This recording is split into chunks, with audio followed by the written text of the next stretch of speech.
imagine more stories that soar, business, life, and so much more. Laughs, lessons, and local delight. It's the podcast that feels just right. It's the Imagine More podcast.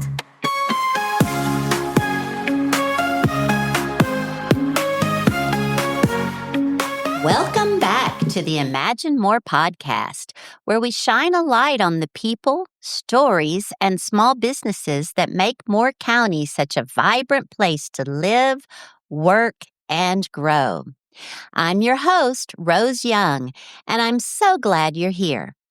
Season 2 is all about going to the next level. Deeper conversations, better questions, and stories that don't just inspire, but help people who are building something of their own. And today's guest is a perfect example of that.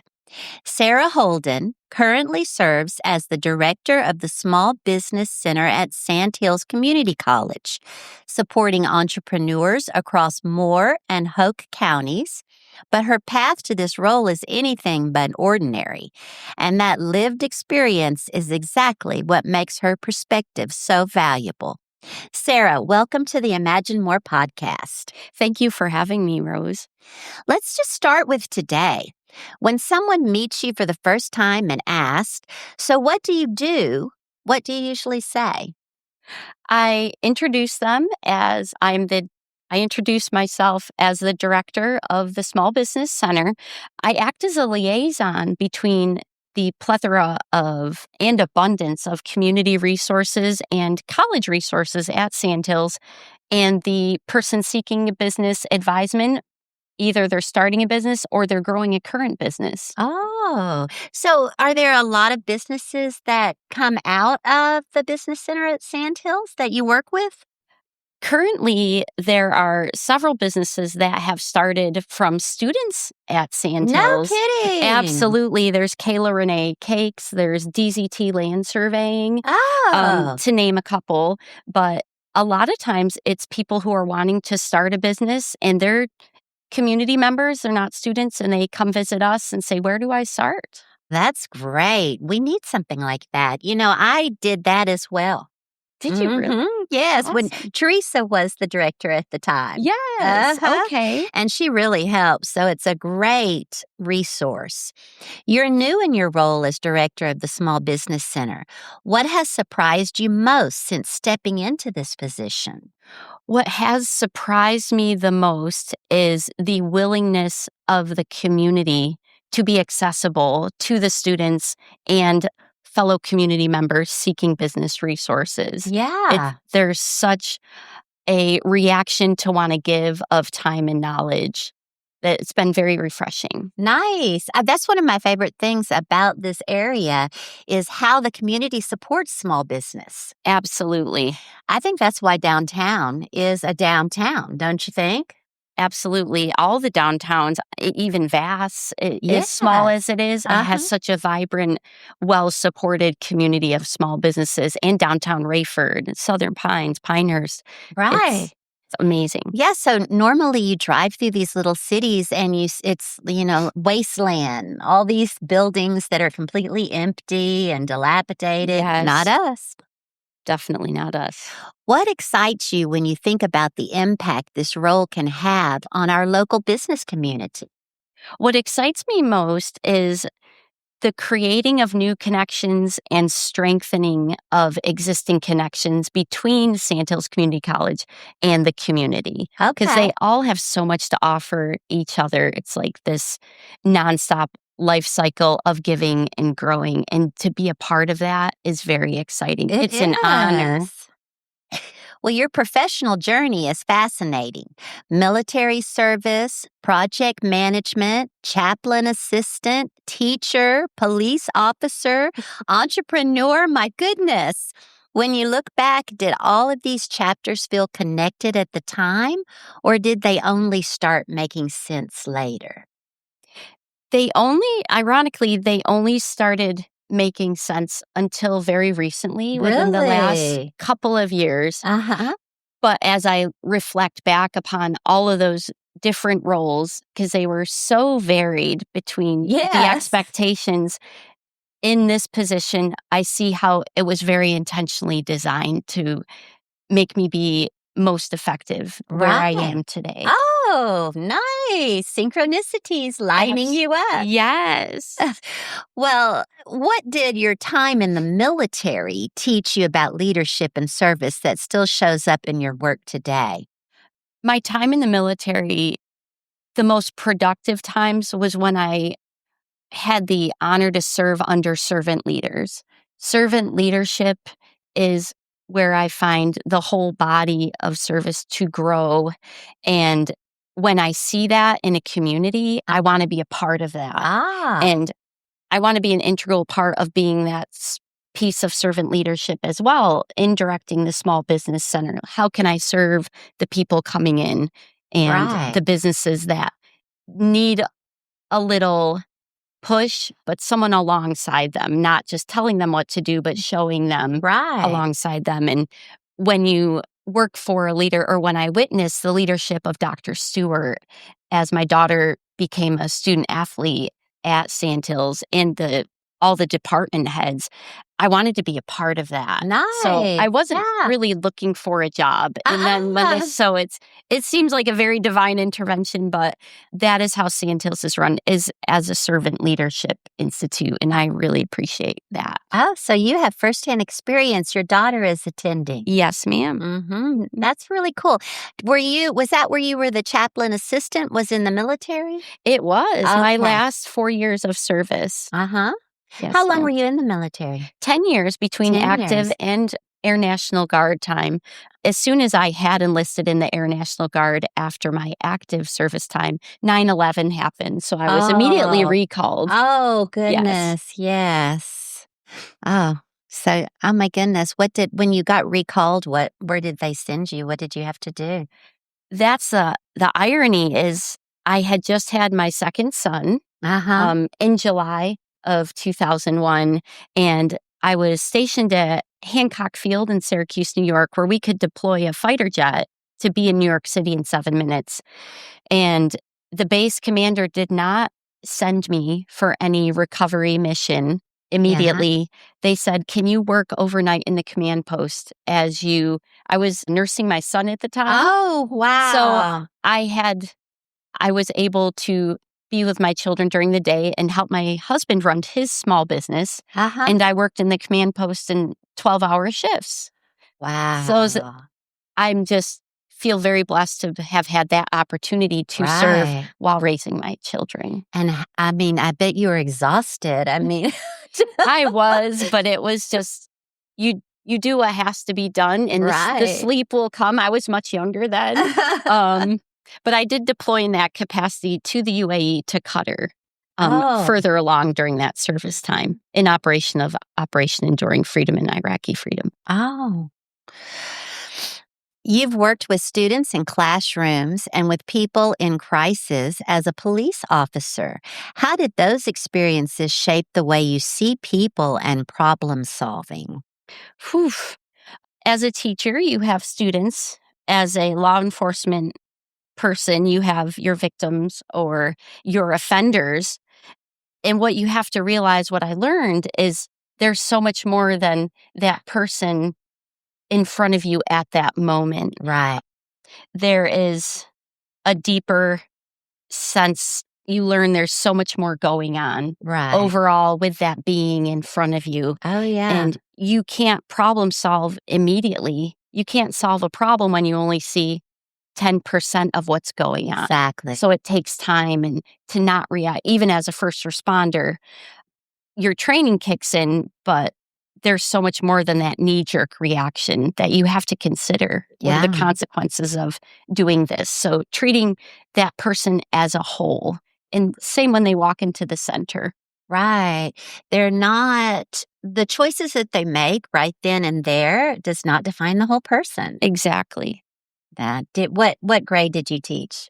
I taught 7th and 8th grade Oh, middle English school. language arts. Oh, my Yes. goodness. That was a very short time frame, but Was that before or after the military? that was after the military. After? That was one of my first jobs when we moved to North Carolina 11 years ago. Oh. That was I loved being with the students and the families. And Yeah, and what brought you to North Carolina?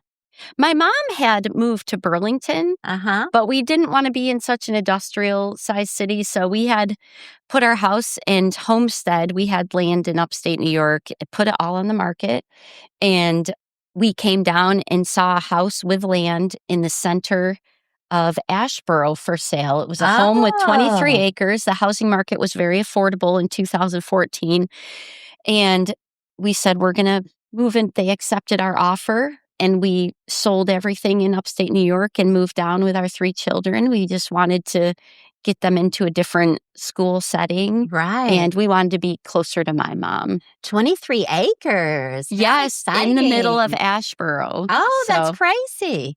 But we will be moving to this. We bought a home in Vass last week. Did you? So we are going to Congratulations. stay there during the week as we transition our Asheboro home to get Uh-huh. that ready on the market. Does it have land?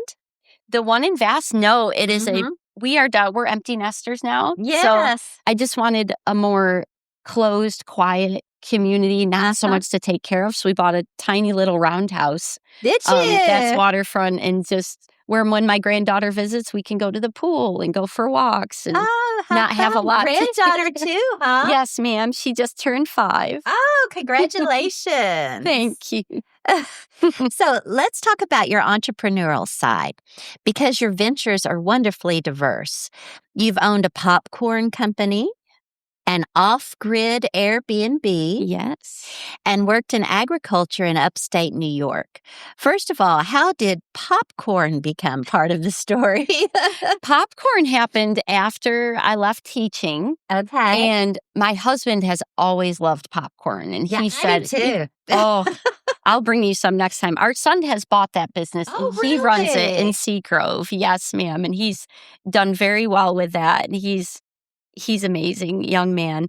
But popcorn, we realized there was no snack-friendly family place in downtown Asheboro. Like, how Uh-huh. could we start something? Because rents were very affordable at the time. Uh-huh. How can we start a brick and mortar that's not going to be a restaurant and too labor intensive? And Right. we met with the people at Gold Medal Products and said, how do you make popcorn on a large scale? And Uh-huh. they gave us a whole demo, and that's a business you can get into without needing a loan most of the time. So Uh-huh. low overhead once you buy the equipment. And we signed a lease on a place in August, and we're open by October. And that was October of 2019. No kidding. What we found is that we live in a popcorn desert. Oh, So there was a need. It's not too expensive to start. And it drew in community and families and a place for kids to hang out after school. And so it was really exciting. and so what did you say? Your son runs it, but it's not in Asheboro anymore? It's not, even Okay. though we kept the name to just protect the name. Okay. It's What's the name? Asheboro Popcorn Co. at Okay. Seagrove. Ah, okay. Okay. And is there all kinds of different popcorns or? All kinds. Isaiah publishes the menu every Tuesday for the week, and Uh-huh. he usually offers about 10 to 12 different varieties. We started with way too many in October Ah. of 2019. We had like 35 flavors at one for point. heaven's sake. But you have it's a family recipe, caramel corn or caramel corn, however Uh-huh. you choose to say it, white cheddar, yellow cheddar, a spicy cheddar like a jalapeno, a kettle corn. Our kettle corn is amazing because we use a really tender kernel. And then whatever Isaiah decides to experiment with and offer, and also Hershey's ice cream, 24 flavors. Ooh, It's a neat little treat if you're lovely. pottery shopping or visiting any of the amazing places. And So it is a brick and mortar place he has. it is. Mhm. It's in front of my husband's wood shop, which is also Oh. in Seagrove. Oh, God, a talented family you have. Thank you. What did running your own business teach you that no class or training ever could? Whew. It taught me patience, Yes. which you don't usually learn in school. No. Or training, because it's like react, Right. and perseverance. It doesn't matter how smart you are or how talented you are if you don't have the work ethic to move through a challenge with perseverance.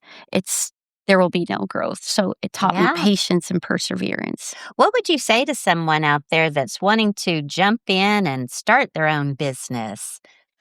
I would say take the time to dream, hone in on what you feel your purpose is. Yes. What are your talents? What are your resources you have immediately at hand?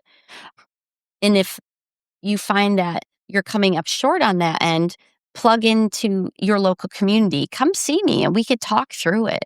And Yes. there shouldn't be a rush with things like this because if this is something you want to pursue for a lifetime, let's build that foundation. Right. Do you think it's a good time now to start a business? I do. And Mhm. depending on the business, Right. while it can be a challenging time, I think in our communities of Moore and Hoke County, you're not going to find a more supportive economy with the local citizens and the tourism industry. And you're going to find so much support if you have a need in the community that you can provide to people. It will grow. Right. It will That's what thrive. you said. That's how you come up with popcorn. is Exactly. The Who would have popcorn thought? desert. Yeah. Yes. Was there a moment when something didn't go as planned and you thought, well, this is a learning experience? Absolutely. We also live in Asheboro and locally. There are some of these companies that do it. It's very intensive, but there's a bagel desert in central North Carolina. I mean, towards High Point and Greensboro, Charlotte, the bigger cities, Right. a lot of great bakeries that do bagels on a big bagel production I'm talking Yes. about. So as COVID was happening and popcorn did very well through COVID, there was a space next door that needed renovations. So as a family, we renovated this space. You did. We started renting this space. We renovated. And my husband goes, we got to open a bagel shop with a deli with Boar's Head meats. Oh, And no. at the time, we had a really great employee base of students I had taught in middle school. They came to work for the popcorn shop and they said, while we're doing our schoolwork remotely, we'll help with the bagel shop. So we formed an LLC, Asheboro Bagel Co. It was an amazingly successful business until all those kids that worked for us left for college. Or left for college. It was their freshman year in college. Everything opened back up. Oh, God. They all left. And then, it was my husband and I doing all the proofing, boiling, baking. It's 2 a.m. till at least 2 p.m. And then we prep for the next day. And what we realized is my husband goes, we'll be millionaires if we do this for 2 more years. And I said, Greg, I will be dead. Yeah. If we have to do this for 2 more years, it's not that important. I think bringing bagels to a community is important, but I didn't feel that I was the right person to do that. So we dissolved the LLC and liquidated the assets. And at that time, we had bought the building in Seagrove. As rents were going up in that area, and we were able to buy the Seagrove building, and we just went back down to popcorn at that point. And my husband had his dream shop, so he got back to doing his custom woodworking, and it just seemed like it was a good time to say, this is not for us. Right. And the business doubled for popcorn in Seagrove, by the way. Really? You wouldn't think, but in a small community it really did. It really did. So That's awesome. interesting. What does your husband do with the woodworking? He does mostly custom pieces, a lot of custom tables, built-ins, mostly for people's second homes. He also built the live edge table and steam plant part collaborations at Pinehurst Brewery. Okay. And you'll see the benches outside the doggy doo station. Greg built all that. So he does welding and custom woodworking. He has a sawmill. But on the production side, he makes survey stakes a couple days a week to provide to the local land surveyors. Really? Yes, ma'am. Who'd have thought that? I had no idea that would be a thing. Who would have thought? And you see them everywhere. And those are Greg's. Those are Holden made survey stakes, and he uses poplar. Which is, so you see a need within an industry as well. Like a lot of steak companies use only pine So Right. he sourced poplar and started making, because next to the popcorn shop is a survey company. And they reached out to Greg and said, do you think you could make poplar survey steaks? So, yes, That's something else. you never know. That is something else. So, how does being a business owner yourself change the way you show up for entrepreneurs at the Small Business Center? I think my business background experiences, I approach their needs mindfully. It's not like, oh, let's do this. Right. I know about the work they must put in, Yeah. how dreams are real, but I know the work is even more real. And oftentimes, a checklist isn't going to meet the needs, their immediate needs. Sometimes we have to be creative in the ways we support people, because every business is different.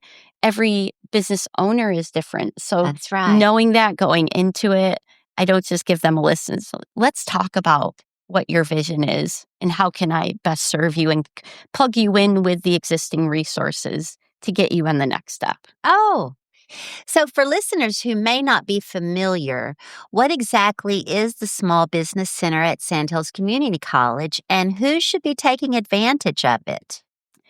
The Small Business Center is your go-to resource center for classes. We offer classes every semester, and by next year through the summer, there's leadership training, there's accounting classes, there's marketing, how to use AI. So we can check the State Small Business Center website, and you can look at classes that are offered in person, online, and anybody and everybody can attend those free of charge. Oh, they're free? The classes They are. Every single class we offer is free through my budget.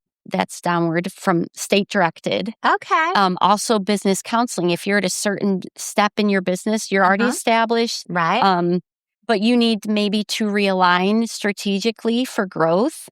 We provide counseling for that with local professionals that I also budget for. Really? Yes, ma'am. Okay, I wasn't aware of that. What are some of the biggest challenges you're seeing small business owners face right now? Time management. Time management. That's huge. That's my problem It's right huge now. for me too. Sarah. There's so much we want to do, Yeah. but then there's the things you need to do. And Right. if you're not paying someone to keep your books, you need to keep your books and not get too far behind. And it's that desire to connect with the community and serve your customers well, but it's managing all the back of the house items, let's say. Yes, that's right. I can't tell you how many times I look up and say, oh my gosh, it's 4:00. I haven't done this. Exactly. And that's what every small business owner is facing, like on a larger scale too, because they're dealing with their personal needs, the needs of the community, the needs of their business. Yes. If you could clear up one misconception about starting or running a small business, what would it be? That you work for yourself. I think that is the biggest misconception. Really? So we don't work for ourselves? We don't. We work for the community. Okay. It's just under a name you've invented and established. But I feel that we really, even more than a public workforce role, you really are working for the community. Yes. Your time is not your own. And that is a blessing. I'm saying all of these things are with a positive connotation.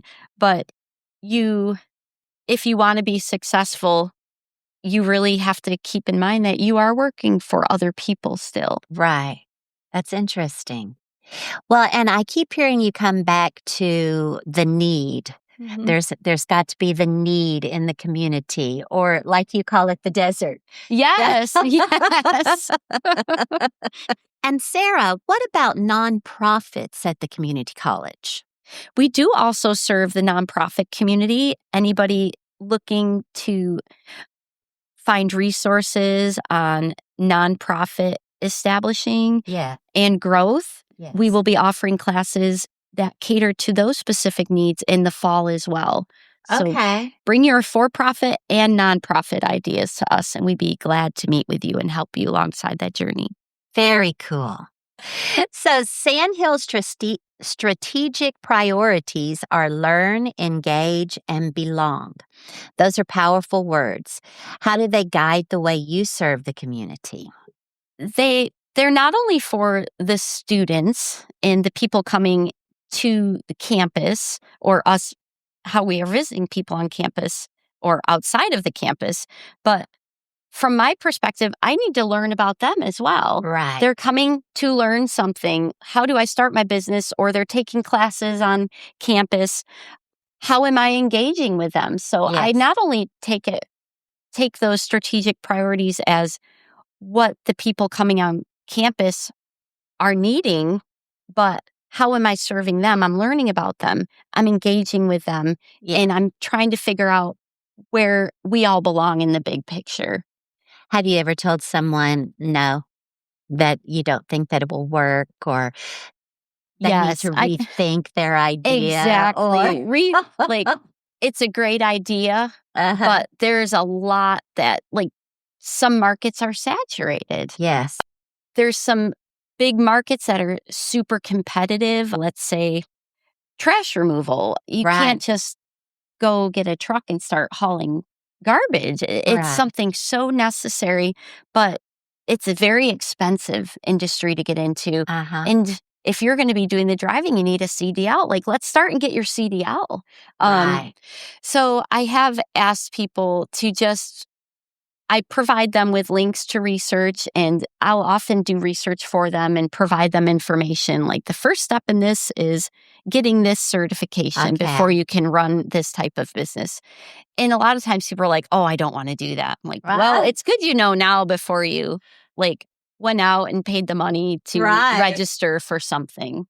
So you're not afraid to say,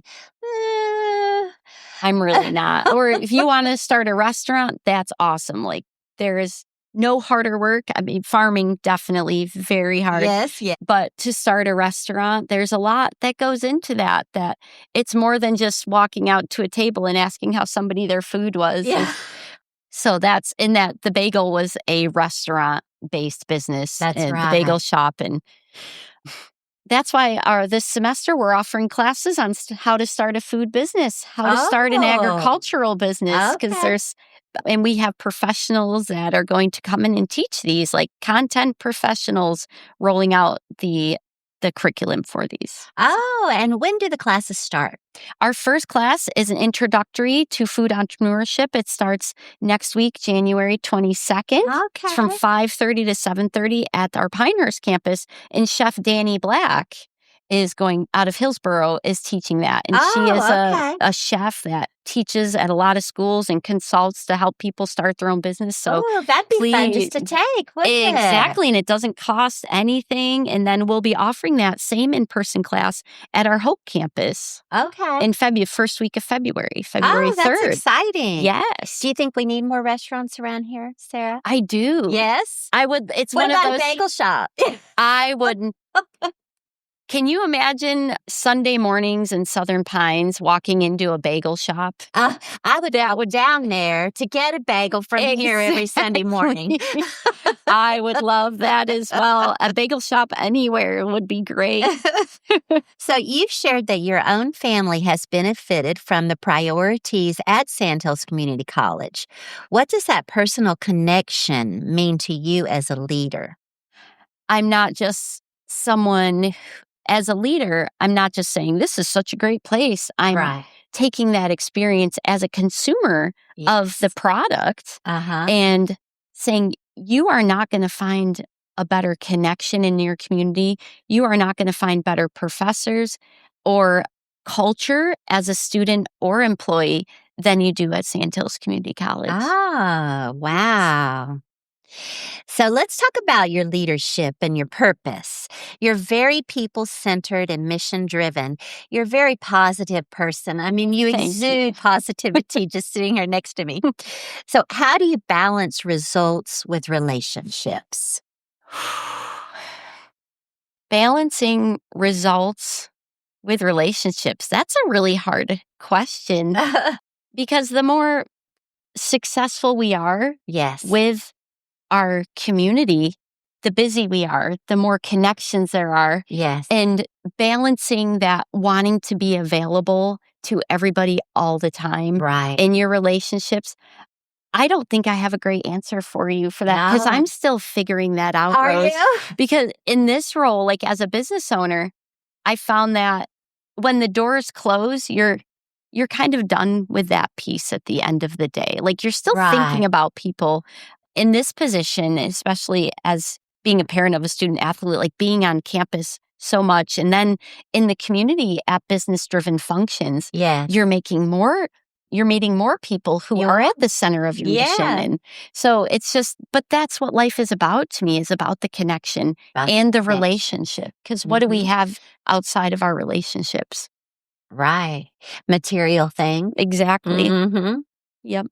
Well, that's a great answer to the question. I mean, I guess there really is no balance, is there? There is. There is not. Oh, peace. I think when we have some peace, inner peace, that's when we Yes. found the balance. I That's feel very right. at peace Mm, in this role, even though there is chaos, but it's not in a bad way. It's in a Right. good way. Uh-huh.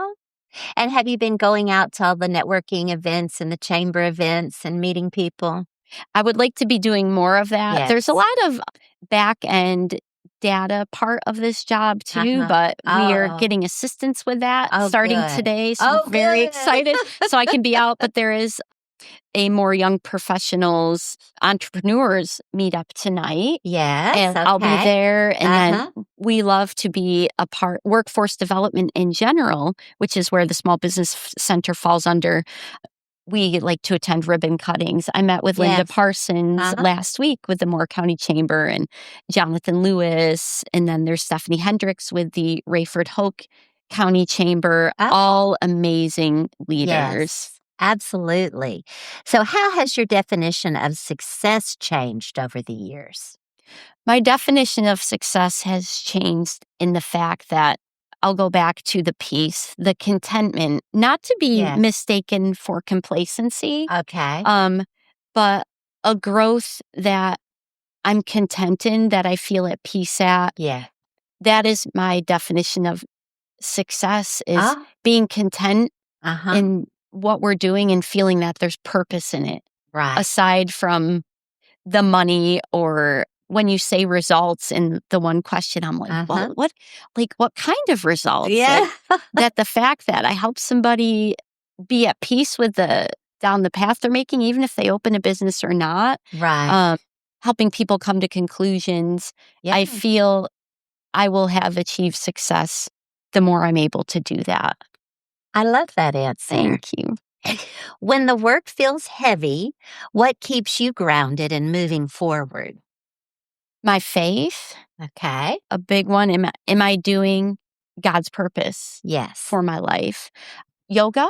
Yoga every Do morning. you? Do you take a Yeah. class or do you do it? I did, but Uh-huh. there's just not time for that. So I just get up extra There's early, that and time. I follow a YouTube yoga instructor. Uh-huh. But my daughters love hot asana down in Southern Pines. They Yeah. love to go to yoga classes there. But I do what I can in the mornings to get grounded. Yes. And because sometimes we just wake up and there's a panic can set in, like, oh my gosh, I have to do this.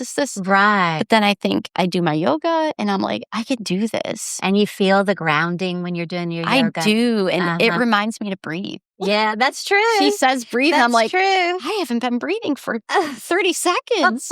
So those are things that keep me grounded, and just family time Your family. and time with the community. It's awesome to walk into a workplace and feel like they are a part of your extended family. Yes. And how far is your mom from here? How far is Burlington? I'm not familiar.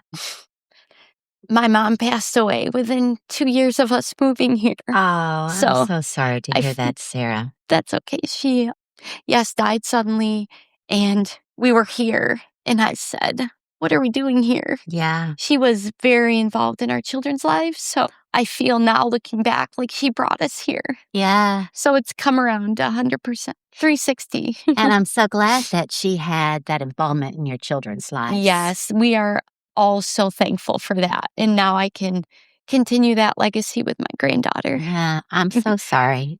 Sarah, I see how hard it is for you. All right, quick fire round. No overthinking. First Okay. thing that comes to mind. Coffee or tea? Coffee. Morning person or night owl? Morning person. Most unexpected job on your resume? The police officer. Really? Yes, ma'am. Interesting. Was that before or after the military? That was after the military. After the military. Huh, I would have thought you would have said popcorn. True. One word to describe entrepreneurship. Courage. Courage. Yes. One habit every business owner should build. Meditation. Meditation. Yes. Really? Even 5 minutes a day to just clear your mind and reset. Okay. Best advice you've ever received. 2 items. Go where you are loved. Nothing worthwhile comes easy. I love it. Say it again. Go where you are loved. That's what my mother always said. That's what your Go mom where said. you are loved, Sarah. And my grandmother, who was first generation Swedish American, said nothing worthwhile comes easy. Wow. That tears me up a little. Now I got to come back. Okay, here we go. Something that always makes you laugh. Recalling my mother's laugh. Really? Yes. Oh, Yes. that's nice. That's a nice memory to have. It's the best. One thing Moore County does well. Supporting local businesses. I agree. They do that so very well. I agree. And I hope that Yes. continues with the influx of people coming in. Absolutely. Do you see us changing? Or do you think that we'll keep that small town small business support? I'm not sure what I'm trying to say, but I think as bigger corporations are coming in, yes. I think there is a need for that for a certain population, but I see it changing in a positive way. Okay. There's always going to be that small community, but also it feels very inclusive as well. Yes. Like they are Moore County is very welcoming, as is Hoke County, and they always want to support the people who are wanting to invest in their community. And I think leadership in Moore County and other organizations such as the Chamber and Economic Development are very good with maintaining that balance. Right. That's right. And we are so excited to be a part of that as Sandhills Community College and the Small Business Center. All right, before we wrap up, I want to pause for one of my favorite traditions here on the Imagine More podcast. I write a short custom jingle for each guest as a thank you for being here, for sharing your story, and for the work you do in our community. Sarah, this one's for you. From bold ideas to building dreams, helping small businesses rise and run. Real world grit, real plans in hand. Sara Holden, here to help you grow. That is beautiful, Rose. Thank you so much. I Thank you. appreciate And it that. does feel right after talking to you because you are all about the community and helping us grow and getting us the Thank you. resources we need. Thank you so much. As we close, I always like to give my guests the final word. For small business owners, dreamers, and doers listening across Moore County, what's one thing you'd like them to hear today? I'd like them to hear the message of stay encouraged, Stay encouraged. stay vigilant of your own ideas and what little details cross your path. That may be the thing you need to plug into and go down that path and research a little more. Right. So, and your business won't grow overnight. No. So be patient with the business and be patient with yourself and give yourself some grace. You're doing it. That's what matters. That's what matters. And what about, I forgot to ask you about scaling. When, let's say that we do have an established business here and we want to grow, do you offer classes on scaling and resources and counseling on that part of business? Absolutely. And I had just met with Linda Parsons last week. She has a really good idea of the pulse of their, members and non-members of the chamber, that you get to that 1 to 5 year, that is when most businesses make it or break it. Okay. So I'm going to be very mindful going into the fall semester planning of designing classes to meet those needs of existing businesses that are at that point of growth. Right. So 1 to 5 years, you're still here. Yes. You want to grow. What do I do next? Exactly. Yep. So how can people connect with you or the Small Business Center at Sandhills Community College? Well, anybody is welcome to come on campus at any time. I am in Van Dusen Hall in room 133. It's a public space. I have resources there, paper resources, but they can always email me as well at holdens@sandhills.edu, and I will share a link with you for them to research the website that is a database of all the classes we offer. You can register right online with an email address, and that is for in-person classes, online webinars, and anybody can register those, and there's no cost to you.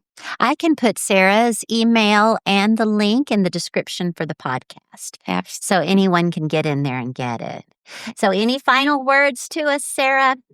Just thank you. I appreciate you, Rose, and this community and Sandhills Community College, and I'm just so grateful to be a member of the community.